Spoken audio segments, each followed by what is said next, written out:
Ever since I was born, Daddy has been the best father you could ever imagine. And I just wanted to say I love him so much.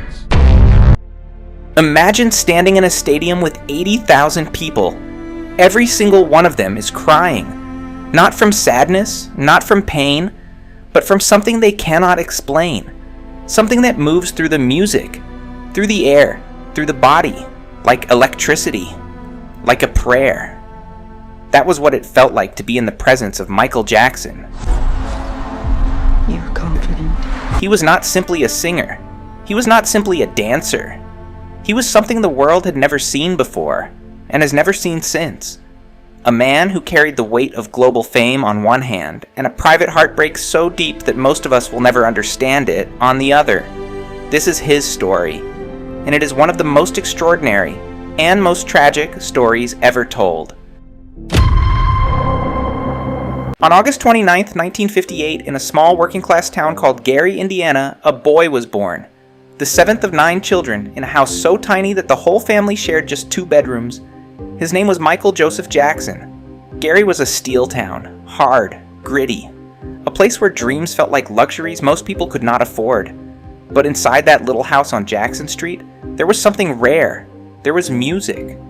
His father, Joe Jackson, was a strict man, some would say too strict. He recognized early that his children had talent, and he pushed them relentlessly. Rehearsals were not optional. Mistakes were not tolerated.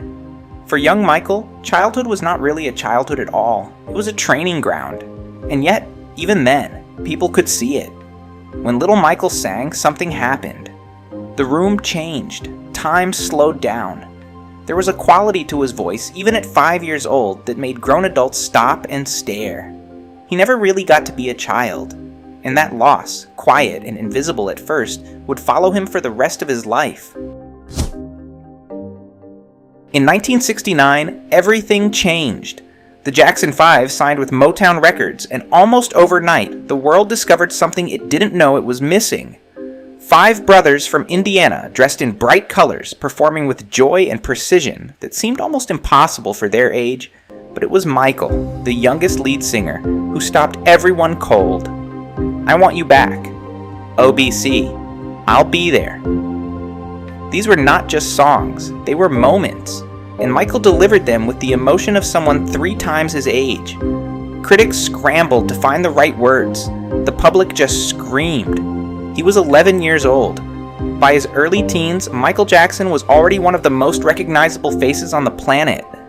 But even in the middle of all that light, there were shadows. The constant touring, the pressure to perform, the loss of a normal adolescence.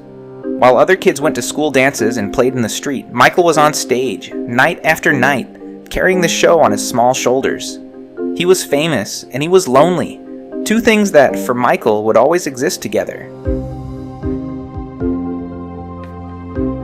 In 1979, Michael Jackson stepped out from behind the family name and introduced himself to the world, alone. Off the Wall was sophisticated, soulful, alive. It sold over 20 million copies. Critics called it a masterpiece. But Michael wasn't satisfied. He looked at what he had made and he thought, I can do more. He was right. On November 30th, 1982, Thriller was released. Nothing prepared the world for what came next. Thriller became the best-selling album of all time. It still holds that record today. Songs like Billie Jean, Beat It, and Wanna Be Startin' Something didn't just top charts, they demolished them. The music video for Thriller was 14 minutes long. 14 minutes! And people watched it over and over again, as if they couldn't quite believe what their eyes were seeing.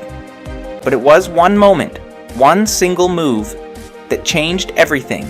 On March 25, 1983, on a live television special called Motown 25, Yesterday, Today, and Forever, Michael Jackson performed Billie Jean. Near the end of the song, he planted his feet, tilted his body forward at an impossible angle, and glided backward across the stage. The Moonwalk! The audience erupted, not just in that auditorium, but across the entire country, across the entire world. People rewound their VHS tapes, called their friends, stood up in their living rooms to try it themselves. A single dance move became a cultural monument. The bad era followed. Then, dangerous. The concerts grew into spectacles no one had ever imagined possible. Laser lights, pyrotechnics. A man who seemed to defy gravity with every step. He sold out stadiums on every continent. Heads of state requested meetings. Children in villages without electricity somehow knew his name. He was not just the king of pop. He was, for a time, the most famous human being alive. Quincy Jones, and was the greatest producer to me. But fame at that level comes at a cost that most of us cannot imagine. Throughout the late 1980s and into the 1990s, the media's attention began to shift. The curiosity that had once celebrated Michael Jackson slowly became something sharper, something cruel. His appearance was changing. His skin, once dark, was growing visibly lighter. He would later reveal that he suffered from vitiligo, a medical condition that destroys the skin's pigmentation. But the tabloids didn't wait for explanations. They created their own. The rumors multiplied. The headlines grew more vicious by the year. He was called strange, bizarre.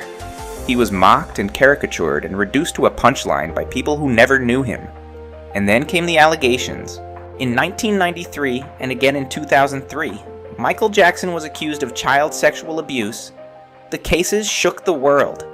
They were deeply painful, for the accusers, for his supporters, and for Michael himself. The first case was settled out of court. The second went to trial, and in 2005, Michael Jackson was acquitted on all counts. But in the court of public opinion, the damage was done.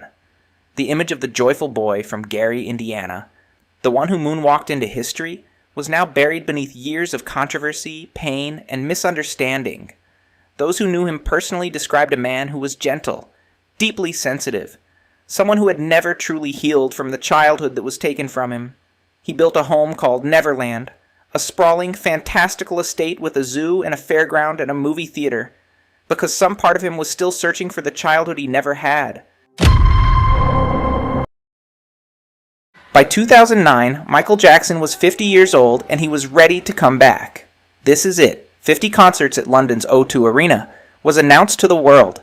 Within hours, every single ticket was sold. The hunger for Michael Jackson had never gone away. It had only been waiting. Rehearsal footage from those final weeks shows a man who was still extraordinary, still magnetic, still gifted in a way that seemed to belong to another dimension entirely. But on June 25th, 2009... One of our other big stories, the king of pop has died. Michael Jackson did not wake up. He was found unconscious at his home in Los Angeles. Paramedics worked desperately to revive him. They could not. He was pronounced dead at UCLA Medical Center. The cause was acute propofol intoxication, a powerful anesthetic he had been using to sleep, prescribed by his personal physician. He was 50 years old. The world stopped. News anchors wept on air. Streets fell silent. Fans gathered outside hospitals, outside studios, outside Neverland, holding candles, holding photographs, holding each other, because something had gone out of the world and everyone felt it. Michael Jackson sold over 400 million records worldwide. He won 39 Grammy nominations and 13 wins. He changed the music video from a promotional tool into an art form. He broke racial barriers on MTV. He gave hundreds of millions of dollars to charity. He danced in a way that made human bodies seem capable of something beyond ordinary physics. But perhaps the greatest thing he ever did was make people feel less alone.